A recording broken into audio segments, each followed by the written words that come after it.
I guess it was just kind of like disbelief. It was like, nah, I can't make that much of a difference.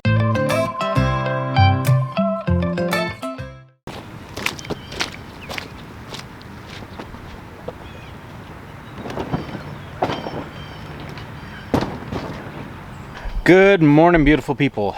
Man, it's really bright in this greenhouse. Sun was not supposed to be out just yet. Oh, thank you, cloud. All right, so we had a whole bunch of rain this morning. We had a storm kind of blow through middle of the week. Pretty intense storm. Dropped, I don't know, half inch, quarter inch of rain, something like that. It wasn't a ton of rain, but it was enough to make everything a muddy mess. But I planned ahead. If you guys watched our last video, you guys saw we got some of this big yellow bag compost garden mix stuff, and I had one bag extra, which is perfect. This bed in here needs some love. I'm gonna go through, I'm gonna clean out all of this last year's garden that I've needed to deal with for a while. Mostly it's just like a bunch of, it's all the peppers and stuff that we just kind of let die in here once cold weather hit. There's a few onions I'm probably gonna dig up and move. Some shallots. I think the little bit of green over there is a, what's it called? Permanent chard, everlasting chard. I can't think of the name. I've also got a whole bunch of what's left of our cabbage and broccoli that we had in here. Cabbages we'll probably take inside and put in the fridge or something like that. But for the most part today, I'm just gonna work on this bed, get it cleaned up. I think I'll pull the water lines out of here so I might get the weed eater in here and just basically turn everything into a mulch. I'm not sure yet. We'll see how it goes. But the goal is to get compost from that bag onto this bed, and then I can plant some potatoes in here. I'm a little late on potatoes. Last year, it was February when I planted potatoes in here, and the greenhouse actually allowed them to grow a heck of a lot better than they did in the outside bed, because we will get some late frosts. All that good stuff that just happens early spring. In here they were protected, and we actually got a pretty good potato crop. So I want to do that again. So that's the goal today. Try to get this bed prepped, cleaned up, ready, all that good stuff. I think what's interesting, I'm finding stuff like this. These are potatoes probably from last year, and I didn't know they were in here. This was such a jungle. Like, for real, these peppers were probably, I don't know, waist high, something like that. I don't even know where these potatoes came from. That's kind of crazy. So that means those have been in there since last spring. Like I just said, we planted potatoes at the end of February last year, harvested, and I'm sure we missed some of these little guys like that, but then they must have grown all year long. That's crazy. That's actually a good sign. I like seeing strong, determined vegetables. We're gonna have 10,000 basils coming up. All those went to seed. Not even mad about that.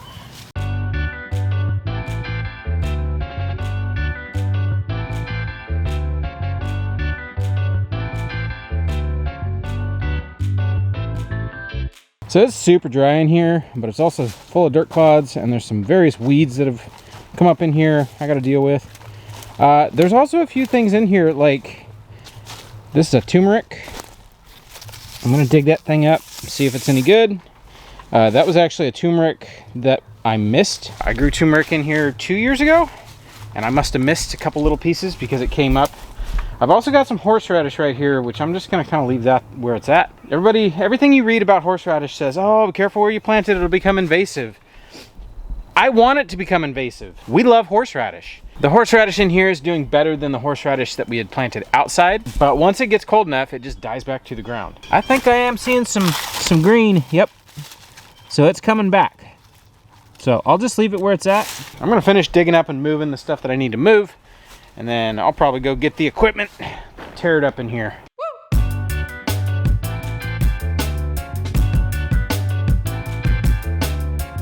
Here we got some walking onions, and they're pretty good walking onions. Dad's gonna plant them somewhere else.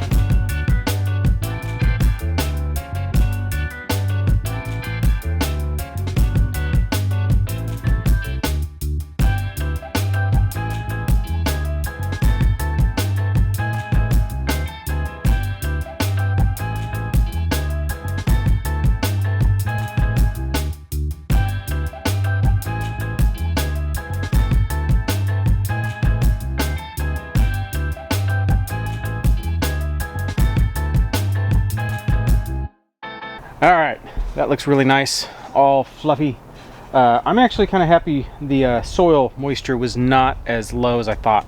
I thought it was going to be dry, like really dry in here, and it actually wasn't too bad. I guess there's enough cover and there's enough organic matter. I will say, I do have a little bit of a hang up using this bagged soil. You know, they say on their website how clean it is, and they test to make sure that there's no sprayed chemicals. They use grass clippings from their sod farm. They use leaves and stuff like that, and then they use stuff from a organic dairy that they work with. And they say they test everything along the way, and it's free of herbicides and things like that. So, all that to say, this is the first time this bed will taste commercial compost. This bed has only ever had either manure from our cow, or chicken manure from our chickens, or compost that I've made. And it's done pretty good. It's done really good. I mean, I've added some amendments here and there, but the bulk of the organic matter in this soil is all ours, which is kind of cool. Same with this bed. I'm not sure if I'll get to this bed today. It's been covered up. I gave it a huge helping of compost last year, and then I put the weed fabric on to grow tomatoes. And then immediately after the tomatoes, I grew cole crops, cabbage and broccoli. So I'll be curious to start peeling back that weed fabric. I want to see what the soil life has done to all of the compost that I put down. Judging by how kind of flat that thing's laying, I bet you there's no compost left. I bet the worms have just eaten it all and turned it into beautiful soil. So I don't know, we'll get to that another day. Today, I think what I'm going to do for potatoes this year, I've tried hilling potatoes, I've tried not hilling potatoes, and honestly I have had better luck when I hill the potatoes. I guess it was just kind of like disbelief. It was like, nah, I can't make that much of a difference. Hilling potatoes at least once has made the biggest difference. Hilling them a whole bunch of times, I don't know, I didn't see that much of an increase. So what I'm gonna do is I'm gonna kind of level this bed out. We'll put the compost on, we'll plant the potatoes, and then from there, once they're up and growing and ready to be hilled, I then have soil that I can start, you know, hilling them from. So that's what we're gonna do. We're gonna get some rakes in here and kind of level this out a little bit, and then we'll start putting compost on. Too bad it wasn't rainy today. That was what I was counting on, actually. Yeah. That way it wasn't gonna be so blasted hot in here. So I will say, this compost, I think I talked about it in our last video. They put a lot of clay in it because we got the garden soil mix, and these particular bags are very wet. I don't know if they got rained on. I mean, we do see a lot of rain out here, so it wouldn't surprise me, but I put it in the greenhouse, and I didn't think I was gonna get to it as soon as I am, you know, currently. It's still very wet. I was hoping it would dry out a little bit, but it is what it is. It'll definitely dry out in here. We're just gonna top dress, see if we can get an inch coverage across the whole bed. It's only a yard of compost, so it's only gonna go so far.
All right, turn on number one.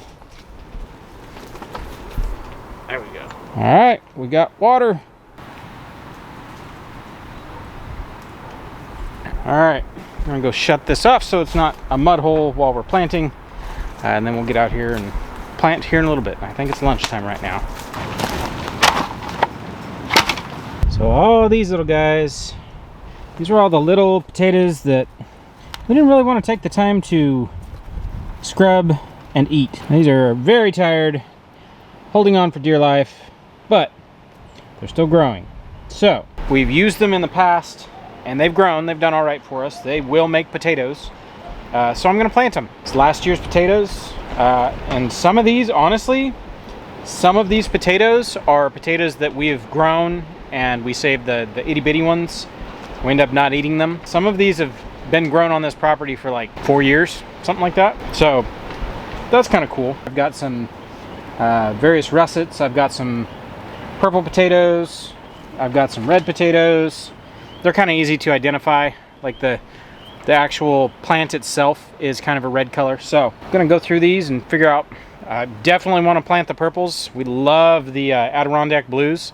One of the tastiest, best eaten potatoes I've ever eaten. Everything here, we have more than enough to plant out this whole bed. So guess I'm gonna get to it. You know what's funny? This is about the state of some of the purples I planted last year. They were this far sprouted. They didn't do too good, but they're also not in the greenhouse. So we'll see. There's my sorted out pile of purple potatoes, just kind of thrown right there. I need a basket or something. But most of it looks very viable still. Like all these sprouts look really good. Like these are actually trying to open leaves on the kitchen floor. Like silly potatoes, but they think they can do it. So they're willing to grow in the kitchen in a basket with no dirt. They're probably going to be more than happy to grow in actual soil with sun and water and some nice new dirt.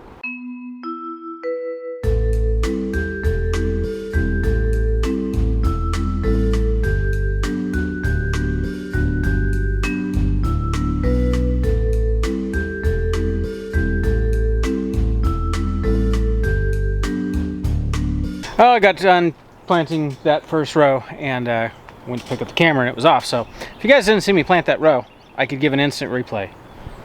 Move some dirt, stick the potatoes in, put the dirt back. Yeah, I don't know when the camera died, so oh well. I'm just gonna plant as much of these as I can plant in here, give them a fighting chance in here. If they produce, cool. If not, it's not the end of the world. We will be planting lots and lots of potatoes this year. It's just more of a matter of principle. I don't want to just let these just squander and just die on the kitchen floor or out here. I want to give them a chance to grow again. So we're gonna fill up these other two beds and see what happens.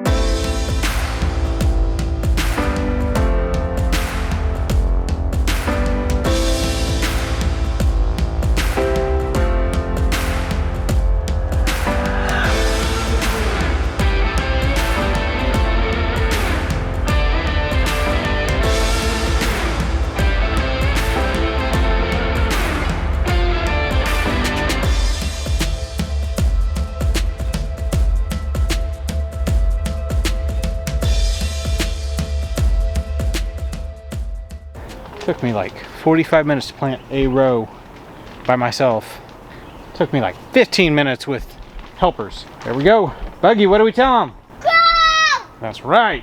That's all they can do. I am going to turn on the drip line to run for a little bit, kind of get the ground going, and that's it. That's all we can do.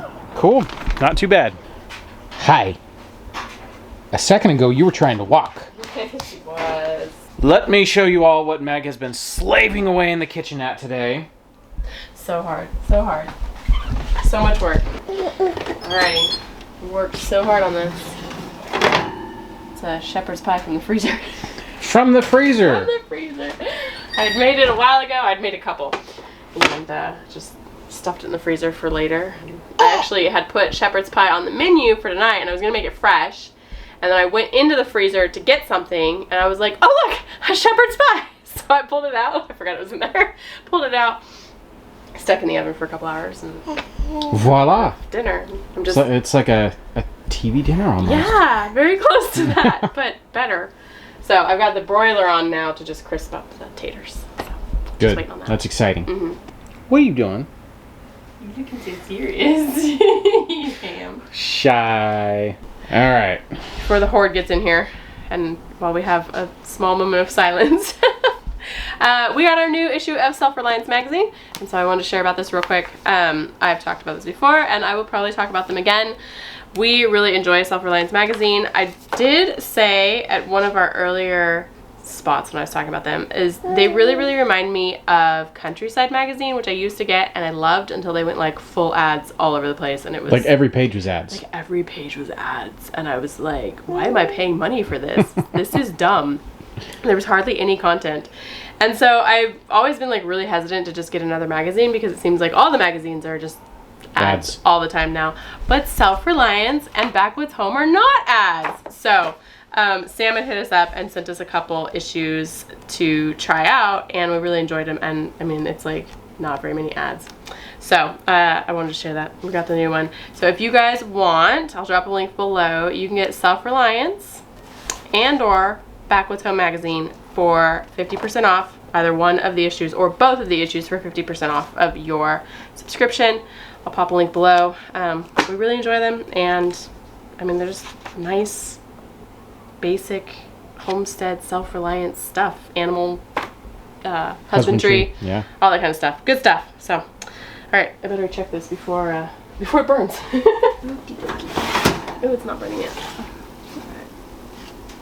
Give it 5 more minutes. Yeah, we'll give it 5 more minutes. All right, it's been 5 minutes. Almost. Oh, almost. Okay, it's been 4 minutes and 20 or 50, whatever. It's counting down. 55 seconds. There we go. 59, 5 minutes.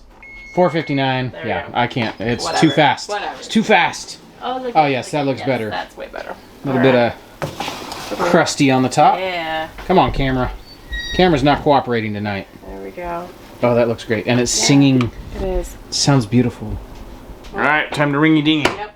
Jack, ringy dingy, please. Since I was busy messing around, I didn't get to see the first scoop. Yeah. Oh well. Oh, I forgot. This is the non-gravy shepherd's pie. Yeah. It was a gluten-free shepherd's pie. Yes. So. All right. It's still tasty. Still tasty. It's very meaty Yeah.